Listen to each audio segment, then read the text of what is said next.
Assalamualaikum warahmatullahi wabarakatuh. Jamaah. Oh jamaah. Alhamdulillah. Alhamdulillahirrahmanirrahim. Allahumma salli ala sayyidina Muhammad wa ala sayyidina Muhammad. Satu bentuk pujian dan rasa syukur kita. Masya Allah tabarakallah. Ada namanya hablum minallah wa hablum minannas. Maka dalam kaitan ini ada namanya silaturahmi. Silaturahmi itu Masya Allah tabarakallah menjadikan kita untuk dekat kepada sesama manusia. Karena berhubungan kepada Allah namanya sholat. Berhubungan kepada manusia namanya silaturahmi. Maka makna silaturahmi bagaimana kita menghubungkan rahim, menghubungkan kasih sayang kita. Maka dalam al-silaturahmi ini ada beberapa poin yang harus ditekankan.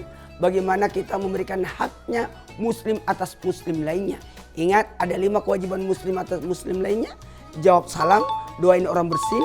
Kemudian yang ketiga adalah hadir undangan. Yang keempat bagaimana kita bisa membesuk orang sakit. Dan yang kelima adalah melayat ketika ada yang berduka. Dan ketahuilah menjawab salam. Assalamualaikum. Waalaikumsalam. Assalamualaikum. Waalaikumsalam. Memberi salam hukumnya sunnah. Tapi menjawabnya adalah wajib. Tapi ada salam jangan pernah dijawab. Mau tahu? Salamnya orang sholat. Assalamualaikum warahmatullahi wabarakatuh. Jangan dijawab karena Anda lagi sholat. Dan ingat, ketika salam itu diungkapkan adalah seakan-akan kita memberikan keselamatan, kebaikan. Ada lagi, mendoakan orang bersin. Ketika ada orang bersin, asin, alhamdulillah, ya Rabbullah, ya Qadimullah, asin. Tapi ingat, batas mendoakan orang bersin hanya 3 kali. Kalau lebih dari 3 kali, 4 kali adalah kita berkata, berobatlah. Apalagi, ketahuilah, kewajiban kita yang ketiga adalah menghadiri undangan. Kalau kita diundang, hati-hati jamuan yang seburuk-buruk jamuan ketika kita makan sementara kita tidak diundang. Dan ingat ketika Anda diundang lantas dia bisa datang, maka beritahukan, ingatkan, sadarkan, maaf, sadarkan diri kita, ingatkan kepada orang bahwa kita lagi ada kegiatan sehingga kami tidak datang. Sehingga orang tidak berharap. Dan yang berikutnya adalah besuk orang sakit. Ingat, membesuk orang sakit tapi tidak menyusahkan orang sakit. Makanya ketika kita membesuk, jangan makan di tempat orang yang engkau besuk. Karena ketika membesuk orang sakit pahalanya sekian, tapi ketika engkau makan di tempat orang sakit, pahalanya berkurang setengah. Jangan sampai kita pergi membesuk orang sakit, bawa buah, tapi ngabisin biskuit orang sakit. Apalagi memakan bubur orang sakit. Yang kelima, ingat adalah melayat. 1, 2, 3, melayat. Ingat melayat, apa makna melayat? Melayat itu artinya melayat, melihat mayat. Ya, ingat ketika kita melayat, ingat kalau ada mayatnya kita melayat cuci muka. Ketika menyentuh jenazah, ingat berwudu. Kenapa? Untuk menghilangkan aura kematian. Jangan sampai kita pergi melayat, justru kita mendatangkan aura kematian sehingga tidak ada semangat untuk hidup. Dan kalau memandikan jenazah, usahakan pulangnya harus mandi. Tapi jangan di situ. Namanya mandi bareng. Namanya mandi bareng. Maka silaturahmi sangat penting. Betapa pentingnya silaturahmi itu. Siapa yang mau dipanjangkan umurnya kata Nabi? Maka silaturahmi. Orang yang bersilaturahmi dipanjangkan umurnya dan dimudahkan rezekinya. Dan sepanjang jalan ketika dia bersilaturahmi, sepanjang itu didoakan para malaikat. Makanya satu hal buat kita, sambung silaturahmi utamanya di bulan suci Ramadan. Ternyata silaturahmi di bulan suci Ramadan, satu, pada keluarga.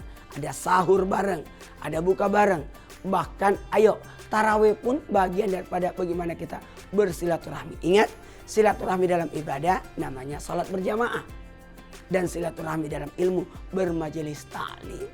Ayo datangi majelis-majelis taklim sehingga kita mendapatkan silaturahmi yang luar biasa. Silaturahmi dalam menuntut ilmu. Ingat ada 5 keutamaan daripada orang yang bermajelis. Apa saja keutamanya? 1, jalan ke surga. 2, memberikan ketenangan. 3, menegakkan agama. 4, mendapatkan pahala sholat. Dan yang kelima, membuat awet ibadahnya. Dan ternyata ketika kita silaturahmi mendatangkan, meluaskan rezeki kita. Kebayang nggak kalau kita punya teman 365 orang. Beda-beda ulang tahunnya. Yakin kita makan gratis tiap hari. Dan silaturahmi itu tidak mesti harus bertatapan. WA-an boleh, silakan. Chatting silakan. Dan bisa juga saling menyapa. Dan yang terpenting saling mendoakan. Ketika seseorang mendoakan saudaranya, itu bentuk silaturahmi yang luar biasa. Dikala hamba itu mendoakan saudaranya, sementara saudaranya tidak tahu kalau dia didoakan, disitulah bentuk silaturahmi yang luar biasa. Nauzubillah summa nauzubillah. Ternyata ada hati-hati. Orang yang memutuskan silaturahmi berarti memutus rahimnya, memutus kasih sayangnya. Jangan berharap mendapatkan kasih sayang Allah jikalau orang memutus silaturahmi. Raih keutamaan bersilaturahmi, utamanya di bulan suci Ramadan. Ingat, Ramadan menolak 3 manusia. Yang pertama, menolak orang yang berdosa kepada orang tua.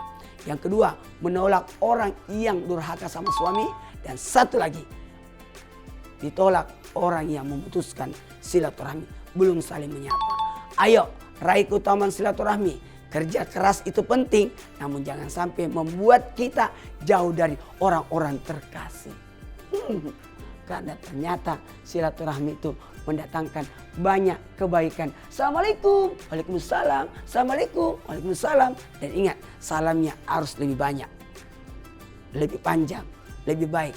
Assalamualaikum, waalaikumsalam warahmatullah. Assalamualaikum warahmatullah, waalaikumsalam warahmatullah wabarakatuh. Sehingga mendapatkan kebaikan 3 kali lipat. Assalamualaikum, waalaikumsalam warahmatullah. Assalamualaikum warahmatullah, waalaikumsalam warahmatullahi wabarakatuh. Makanya yuk saling mendoakan, saling berbagi, tahadu tahabu. Saling membahagiakan, saling memberi, saling mendapatkan kebaikan di dalamnya. Tanda cinta. Mari sambut hari kemenangan dengan hati yang kembali terhubung.